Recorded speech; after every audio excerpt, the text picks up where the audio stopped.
This video is sponsored by JetBrains.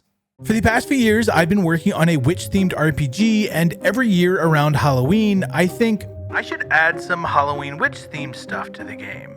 Then Halloween comes and goes, and I'm left with nothing. But not this year.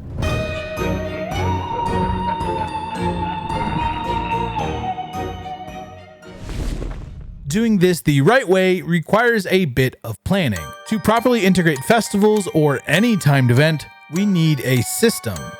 I'll get to that a little bit later because I really want to get to trick-or-treating, because there's nothing more hype than free candy, as long as it's not being offered to you by some creepy weirdo in a white van. Here's what we need for trick-or-treating. 1. Candy. I'm talking the creme de la creme. I actually have no idea what that means, but it just feels so right to say. 2. A spawning system or something. And 3. Doors. But thankfully, those are already in the game, so we're set with that. We just have to make a few modifications.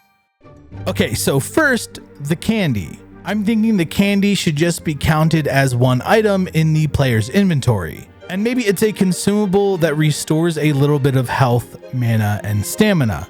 My original thought was that at night you'd go up to any door and trick or treat. Then you'd either get a treat or a trick.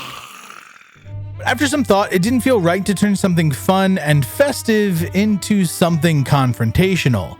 Instead, I decided to add some variety by making the houses you trick or treat at randomized. During the day, you won't be able to trick or treat, but you'll be able to see which houses have the interaction available while you're out gathering or doing quests. I think that makes trick or treating feel more exciting than it being available at every house. The rest is just for show. Happy Halloween.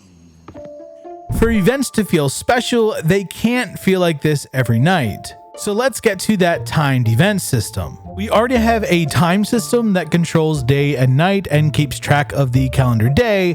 We just have to tie into it. The in-game calendar operates on a 112-day year, 4 seasons divided into 28 days. Because this is a game themed around witches, the first season is autumn. I placed Halloween and then spaced other timed events evenly throughout the year. The next thing I added required a new spell, and it's the coolest spell I've added to the game yet. But before I get to that, I really need to talk to you about this section of code that has this yellow underline. The reason it's there is because I'm a silly little goose, and for the life of me, I can't remember how to organize my math functions to optimize for performance. Luckily, my coding software points this out and makes it as simple as a few clicks to fix. That's why I'm super excited to announce that JetBrains, the creator of Rider, is the sponsor of this video. And this is crazy because they're not shilling a new product or service. They just want me to announce that Rider and WebStorm are now completely free for non-commercial use. And just to emphasize how monumental this is, despite other free solutions, I've literally been paying for this for over 2 years. So yeah, the coolest IDE just somehow got even cooler.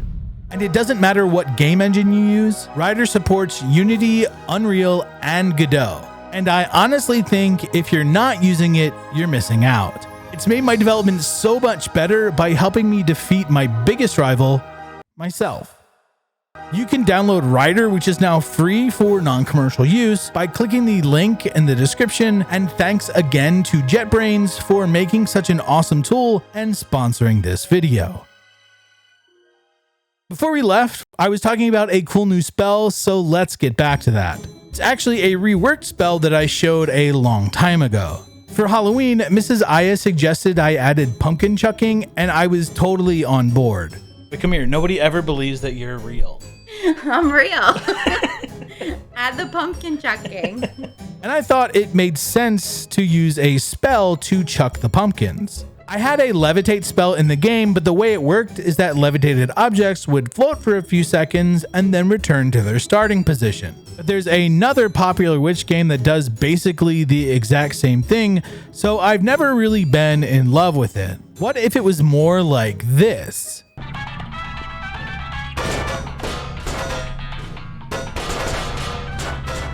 I spent some time reworking the spell, so now levitated objects follow the cursor. It uses physics, so there's a little bit of wobble. I also made it so that you can charge the spell and apply a push force. Because it's physics-based, you can just kind of fling stuff around. And I hope you're thinking what I'm thinking. Yeah, I also made it so that thrown pumpkins explode and deal damage when they hit something with enough force.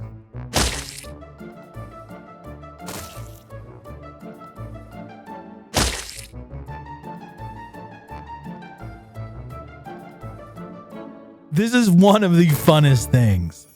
When you're not throwing jack-o'-lanterns, they can be placed and used as decorations. For added effect, they automatically illuminate at night. But let's be honest, why would anyone use them as a decoration when you could just pile them together and do this? Okay, I'm sorry, I'm done. With great power comes great responsibility. At one point, I accidentally cast the levitate spell on some building components, and yeah, they levitate too. I haven't had a chance to look into why they levitate because I didn't think this could happen, but here we are. So what do you think? Feature or bug? All of this is super neat, but the reason this is my favorite new spell is because I think it's super versatile. Just imagine using it to help someone rebuild a broken wall or to clear debris blocking a secret passage. I didn't get to everything I wanted to, but I'd love to know if you have any of your own suggestions. It doesn't have to be just for Halloween. There are some other timed events that I could use ideas for too. This was super fun to put together, and as always, I'm thankful to everyone who watches and supports this channel. Because of you, I get to wake up every day and work really hard doing something that I love. And if you don't believe me, this video will show you what this game looked like a year into development.